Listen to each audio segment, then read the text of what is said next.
Hey, this is Lady O, Marriage Conversation with Lady O. This is an urgent episode. I had already in place episode 2 and 3 ready to go. It's better late than never. I just found out about this. I just saw this.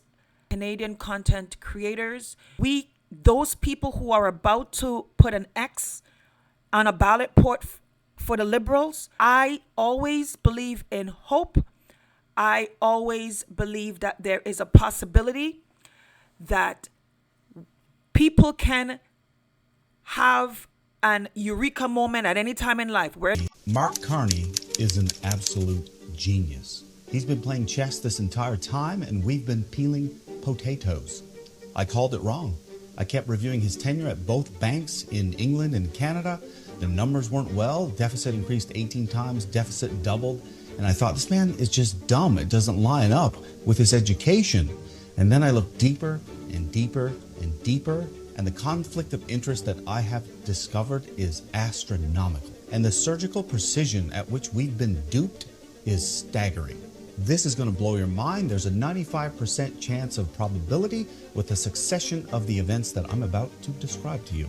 So we all know that Jagmeet won the by-election in 2019 and took a seat in Parliament. In August of 2020, Mark Carney took position as vice chair at Brookfield Asset Management, one of the largest asset management companies in the world. In the fall of 2020, Mark Carney is appointed as economic advisor unofficially to Justin Trudeau pro bono, which means he is absolved of any illegal conflict of interest and does not have to disclose anything.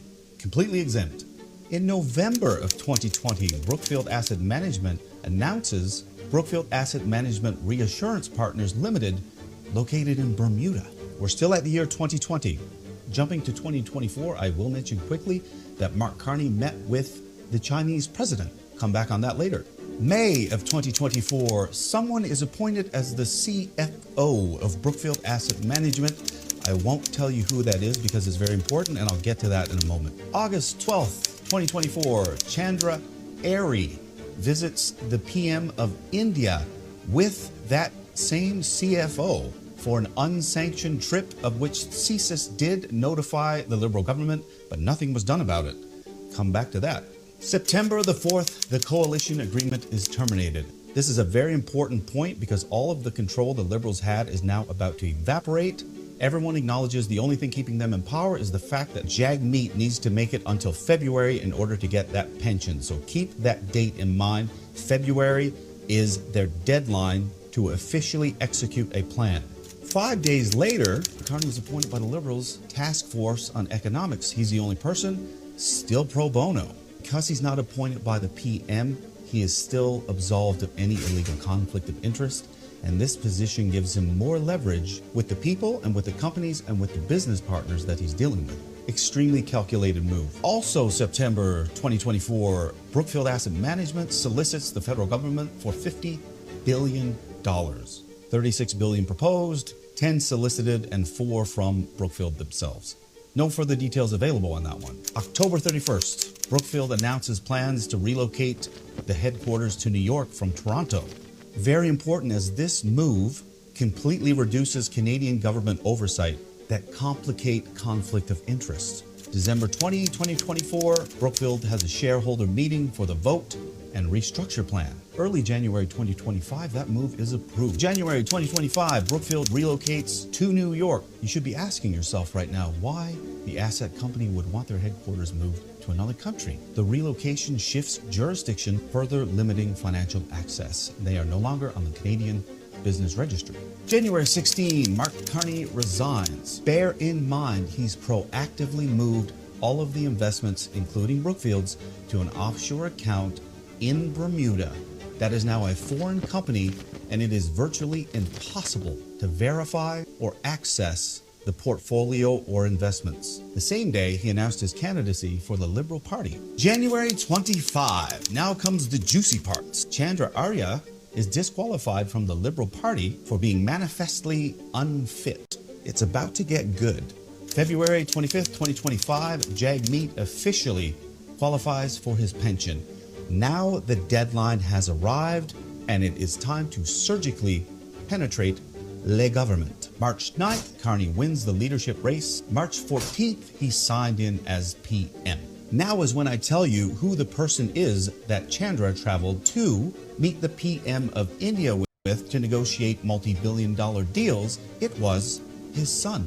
Chandra's son is the CFO at the same company that Mark Carney was vice chair. And here's the brilliant moves. A new PM has 60 days to disclose their investments. Mark Carney calls the minimum legal allotted time for an election, which is 36 days. So the election will be over before he makes any disclosure. We still have a problem. He doesn't have a seat. The process to get a seat, which gives a lot of credibility to speak in the House of Commons, is also a minimum 36-day election period. The problem there is that this puts him past the 60-day disclosure period, and if he doesn't have a seat, this information might destroy his chances of getting that seat. So on March 20th, 2025, they revoke Chandra Arya's nomination, and Mark Carney gets his seat. For all intensive purposes, Chandra gave him that seat.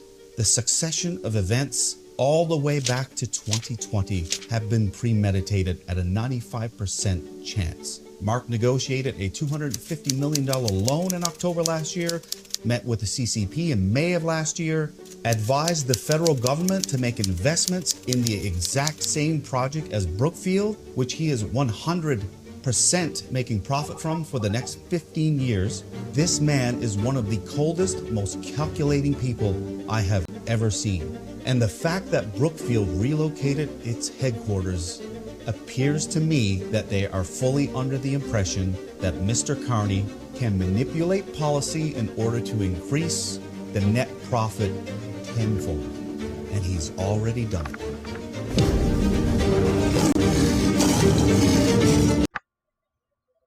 Urgent. I'm going to play you another video from that same let me give the credit that I mentioned I was going to give. So I got this. This is Kyle Kemper on X that I reposted. The name of the original person is Robin Hiller. I'm going to show you Robin's page right now. If you are on X, please head over there and follow both of them. This is Robin Hillier. This is his page. He is the one that made that video. There's another video that he's pinned to his page on X. He is also on Instagram, as I said, and on Facebook. That you chose your vote. If you share just one video before the election, make sure it is this one. So you thought you decided to vote Liberal on your own. But what if I told you Beijing made that decision for you, with surgically placed influence dating back as far as 2019? In 2019, Canada's own intelligence agency, CSIS, confirmed that the Chinese Communist Party was interfering with our election. Intelligence report right there. What was the weapon? Fear and division. Proven tactics and a signature of the CCP. They pushed a narrative framing conservatives as Trump-like, if you wonder where that came from, to fracture Canadians and secure Liberal victory. And standing at the crossroads of Canadian politics and Beijing's interest is Mark Carney. Let's look at the timeline that they hope you will ignore. 2015, Mark Carney met the president of China, Xi Jinping, as the governor of the Bank of England. In May of 2023, Mark Carney meets Yin Yang, the mayor of Beijing. In March of 2024, Carney returns to Beijing again and meets the president, amongst other elites. Shortly after that, Brookfield Asset Management secures a $276 million loan through state Chinese banks. While these meetings were upheld, WeChat, their largest social network, ran campaigns via Beijing proxies that were targeting Canadians, discrediting Chrystia Freeland, and promoting Mark Carney as the leader of the Liberals. That wasn't random, clearly that was engineered. And if you think it stops at politics, look at your phone. TikTok is owned by ByteDance, which is under Beijing's control. The Chinese Communist Party owns a golden share in ByteDance. This is a special ownership stake that gives them complete control over content decisions. This means that Beijing can suppress, promote, or manipulate what you see, and not just broadly tailored specifically for you. Every scroll, every pause, every like feeds an algorithm that builds a psychological profile, knowing exactly how to push your buttons. They don't just show you content, they engineer your reality. Currently housing 10 million Canadians, a quarter of the population, and that shares out to every other platform, all plugged into a system designed for precision influence. You'd think you could spot propaganda. Think again. Today's AI-generated bots sound like everyday Canadians, just like you. In 2022, Stanford and Graphica exposed a vast AI-generated bot network of thousands of bots. But detection is failing because these bots are so advanced, even experts struggle to tell them apart from real Canadians. And there's no protection, just goodwill. So who's protecting you? No one. Canada has no system to stop this. No law, no oversight, just a task force to warn you after the damage is done, and they haven't even been doing that. The defense? Platforms like TikTok and X police themselves and rely on corporate goodwill, because that'll help. Against Beijing, goodwill does not stand a chance. It is psychological war. It only takes 7 to 12 subtle touch points to shift how you think. Trigger emotion, fear, and outrage. It is 70% more effective. Harvard research shows that as little as 5 to 7 tailored interactions can shift your beliefs without you even knowing. Carney's old stomping ground, he should know this. They flood your feed with fake census until you believe it. Everyone thinks this way, so should I. That is pluralistic ignorance, also herd mentality, and that is how free societies fall. It is a silent takeover. The real threat did not come from across. I keep saying that about these statistics where they keep showing you the polls that show you liberals are up, liberals are up, liberals are up. They're trying to make you think, oh, if everybody's agreeing with that, then I guess they might be right. It's the same tactic they tried south of the border with Kamala Harris and President Trump. It did not work for the citizens down there. They got out and vote. They didn't care what the polls said. We also have to rinse and repeat this. Please share, share, and share. The real threat did not come from across the border. It came from Beijing, across the Pacific, and the Liberals knew, embraced it, and fed it to you themselves. Your vote was never yours, and if you don't wake up, it never will be. Share this before it disappears, and stay aware and stay free.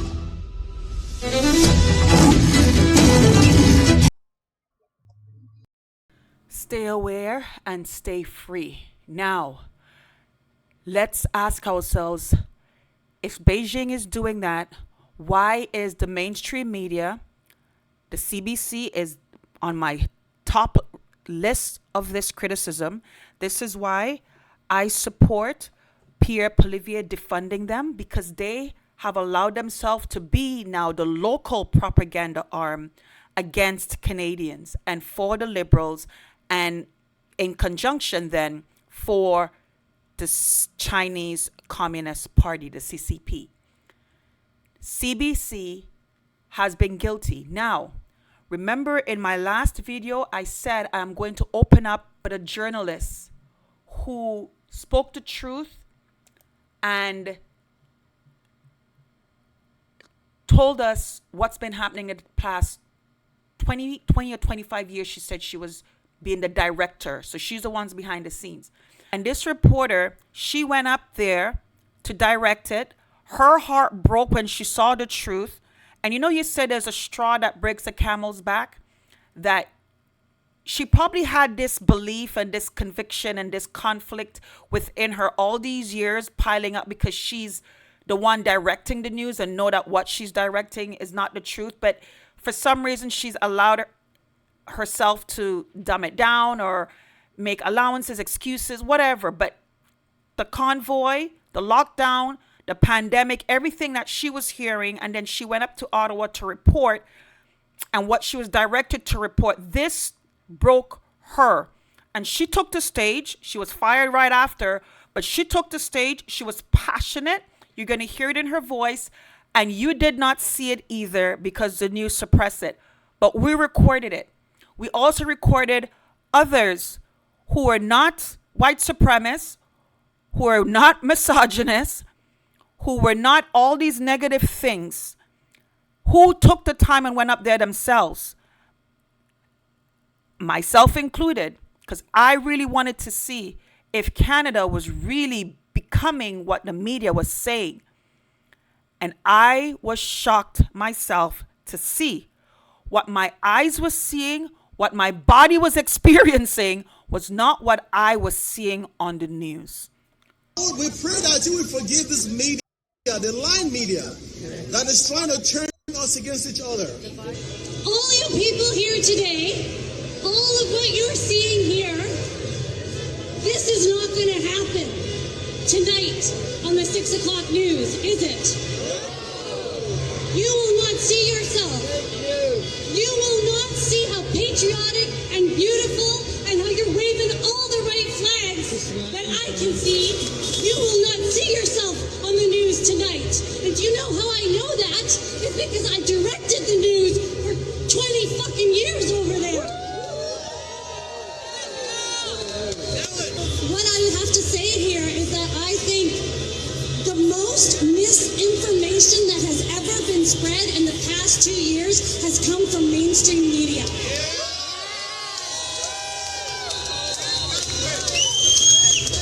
We have spread so much misinformation that my heart is broken.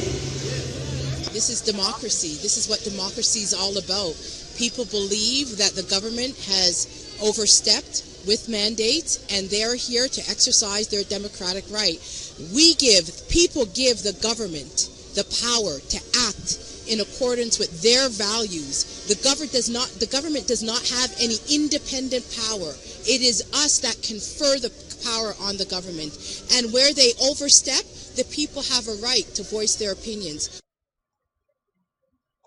From across the country, and so far, every single person we have met has just met us with so much love, so much understanding, so much peace, and they made me cry so many times just hearing their incredible stories for what they're fighting for. This way to leave their house, watching the CBC, ingesting all this fear, and then they're the one that's lying. I told her, you report fake news, and I'm so thankful that I can bring my children, so that if our pictures, there's plaster everywhere, so that people would know this is a God-fearing families, honorable families that are coming here supporting this. This is about the family unit and restoring the family unit. I'm not a misogynist. I'm not a racist. I have no problem with white people. I have no problem with other races, whatever. It is a vocabulary that has been spread in many countries. They use the same vocabulary in France, the same vocabulary in the United States. This is a concerted effort to use the same vocabulary globally so that people get brainwashed, divide themselves, and insult their friend, their neighbor. It's organized for that, and people have to see beyond the trap. It's really important. We're a very compliant society. We're also very polite, and so we will agree. But the problem is now it is the time to fight, and it is the time to get a little harder on things. So what brought me here is that I do not recognize my country. Things have changed enormously. In the last 6 years, Trudeau has changed the face of this country. So that's what brought me here, because I'm not as free as when I was young. And now I have the privilege of introducing my friend and co-author in the Children Speak. Right here, he's an author. And I'm so proud of him. Simeon will speak for the children now.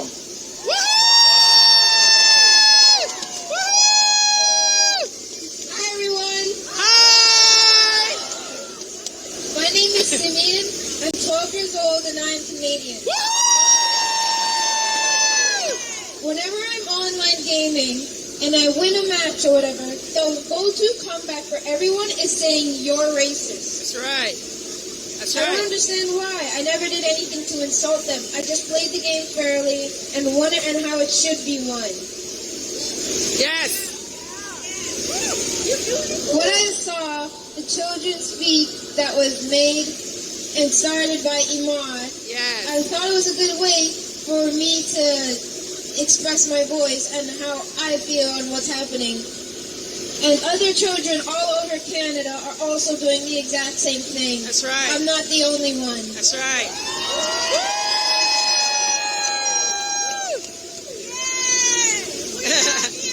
That's right. Thank you, truckers. A lot of kids don't want to take the injection, and a lot of kids don't want to have the mask over their face and suffocating themselves.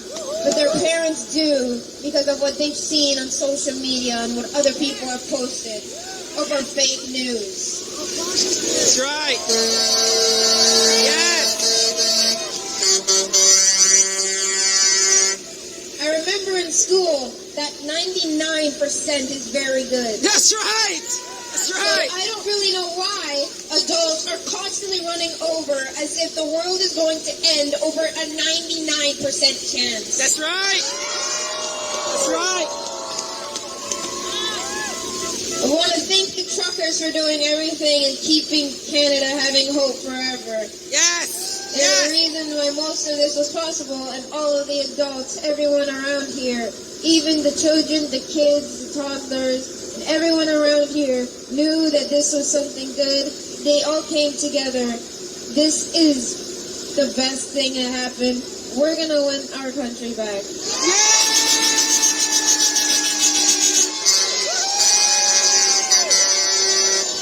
And one more thing is, I want to thank my mom for constantly helping me and giving me good treatment and helping me through times of need. She's been the one that's always been there for me. Thank you, Mom. What happened in Ottawa?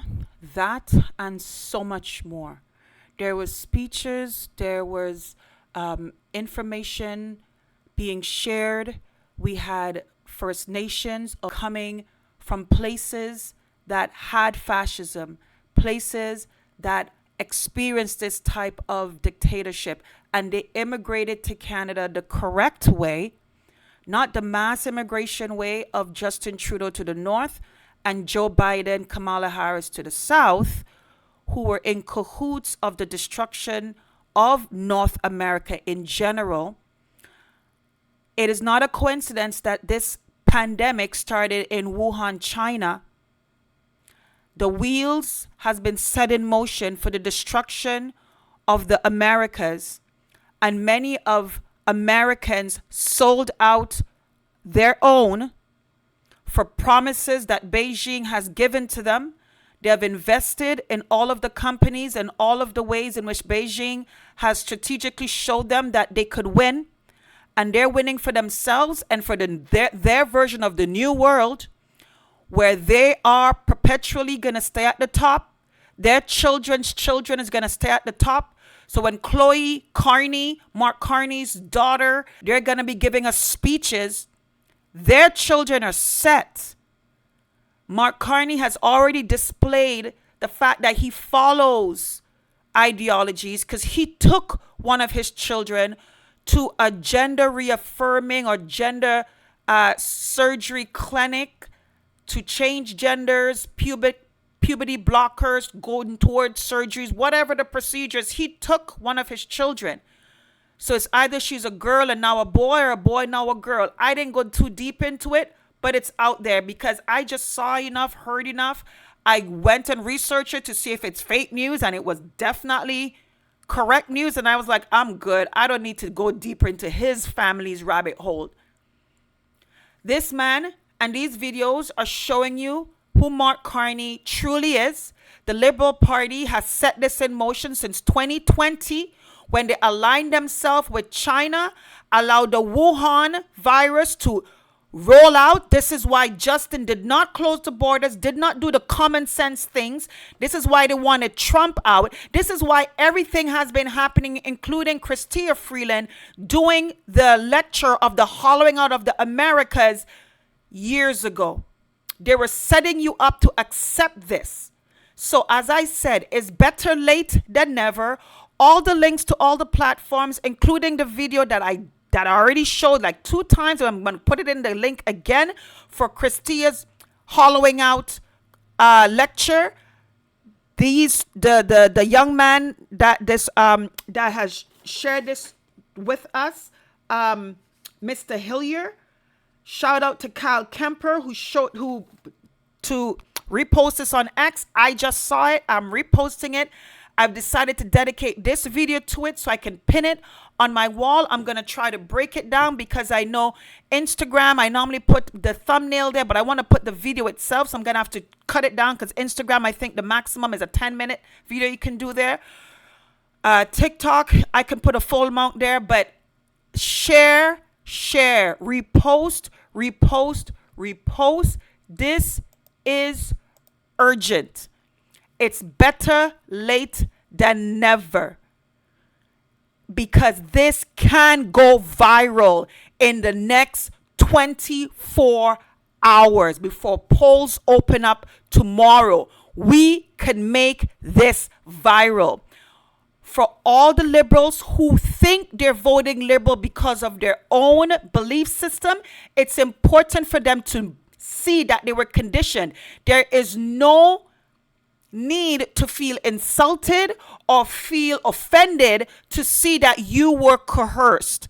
And all these years you were throwing insults to us who were not.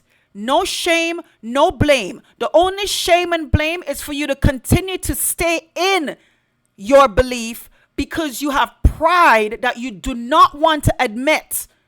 And then you still go ahead and vote because of your pride. I'm going to end this just like I started this with biblical content. When it says pride comes before a fall, it is so true. It is so true. It is so true. And even spiritual pride in thinking that you know better and you're not going to participate because you want salvation to come and you are okay with the expense of innocent people who are still lost.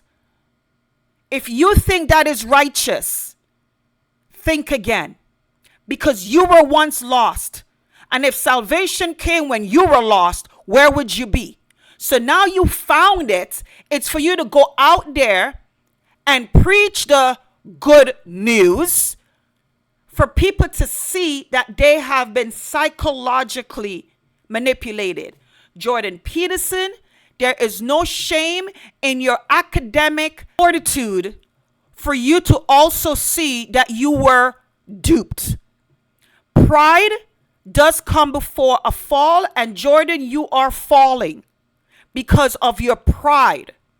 Do not want to take criticism. You do not want to be rebuked. You do not want to be rebuffed, because who are you to tell me? That pride, Jordan Peterson, is already there and your fall is already happening. Every man, woman, and for the children who have been influenced because of their parents buying into this, I pray for them as well. That young man, Simeon, who had access to information, he was in a family that allowed him to see the access to information. He made a very good point. We knew there was a 99% chance of you being okay. 99% chance of this not affecting you. And you allowed the media and the propaganda to make you freak out, forgetting that 99% is a darn good odds. 99 freaked you out. That, ladies and gentlemen, is evidence of how psychology can make you separate yourself from critical thinking. Candace Owens is doing a book club on the psychological weaponry that CIA and Hollywood used. And they use media, they use movies, they use all of these visual aids to get into your psyche. It is disgusting how they allowed psychology to be weaponized against you. That is the reason why I am right now just finished my first year of my Master's of Divinity and also in counseling. Because when you speak, people here like to say, and I say here in Canada, are you an expert? Are you an expert? But even then, when we had our experts who were made in Canada, the media here in Canada did not make you listen to them. Even people in my family, my ex-husband, like to throw that at me. Are you an expert? Are you an expert? You like to talk too much. And he loved women who are submissive on the lies and submissive on the evil. And that is why we're divorced. And after this election's done, I'm going to segue into the mirror work of personalities, families, parenting. Right now, I intentionally kept my episodes political. My platform is doing the mirror work on all areas of the human experience, and the political is one of them. So for you spiritual and religious that think that the political sphere is not part of your flesh human experience, you're fouled. You're in error. We have what we have because the people said they wanted kings and they wanted this type of government over them. In the Old Testament, they still allowed Yahweh and the priests to go out. Yahweh speak to the priest listen to Yahweh. I'm using the Hebrew word, not the English. English is the newest language. I'm going to go way back. They allowed Yahweh to speak to the priest. The priests go and find the king, select him, and the people have their king because they didn't want what was prior to kingship. They said they wanted kings like all the other nations have kings. This is why we now have monarchy and we have kings all over, and they love the fact that you still hold on to them and they are over you and they govern over you, and your GDP and all of your taxes still go to fund these monarchs that live off of your sweat equity, your human resources. And then you have people like Carney who come in and lie and tell you he's an outsider, and he's been inside all this time benefiting from lying and cheating and being manipulative against the people. You talk about Machiavellianism, you talk about psychopath, you talk about narcissism, the triad that they want to project on the common people who were using critical thinking during the 2020 era. They want to now call us the dark triad. The dark triad is them. And they saw what China was doing. China knew they were going to benefit. And the Liberal Party said, go along, go ahead. We're good with it. So when they want to talk about security clearance, and Pierre was explaining to you guys, that nonsense is not the truth. And you guys are just running with sound bites that they tell you to, and not sit back and just think about things commonsensically. Pierre told you he has his security clearance. If there's any pending emergency or anything, they have to tell ministers. And he explained to you the fine print of this particular clearance that they want is to put a gag on him where he cannot speak after what they disclosed. And he's like, oh, no. And he also cited the NDP, the previous NDP leader, who also said if he was a leader, meaning if it was not Jagmeet and it was him, he said as an NDP, he said he also would not have gone along with it. And he said that Pierre did the right thing. This is why Jagmeet has been part of this from day one. And you wanting to know why he didn't let the Liberals fall, because he was a part and in part of this entire scheme. That is why Jagmeet and many of his NDP ministers is part of the World Economic Forum, the WEF, that we've been telling you about, the Junior Leaders Program. And they brag about it. It's in that video, what happened to Ottawa. I'm going to put that also in the link. Now, I added content to their original because even there, what happened in Ottawa didn't include that young man's speech. Because many things happen in Ottawa, so I know they're going to say they can't fit it all in. But it was very important that we showed the array of voices that stood up. So I edited and I put in that young man's speech. And after that young man's speech, everything after that is what their original, what happened in Ottawa was. So I put in that young man's speech because it was important for you to also see that youth, the children were also speaking out, and they actually did a book of young children from coast to coast, all ages, all walks of life, that use this opportunity to put a book together for you to hear their voice, for you to hear what they're going through, what Justin Trudeau put them through. And you didn't even hear about that book called The Children Speaks. Made in Canada. You didn't even hear that. No elbows up then. This is Lady O. Share, share, share. Stay in action, faith, and possibility. Walk in and protect your light. Your purpose will find you. Say what you mean and live like you mean what you say.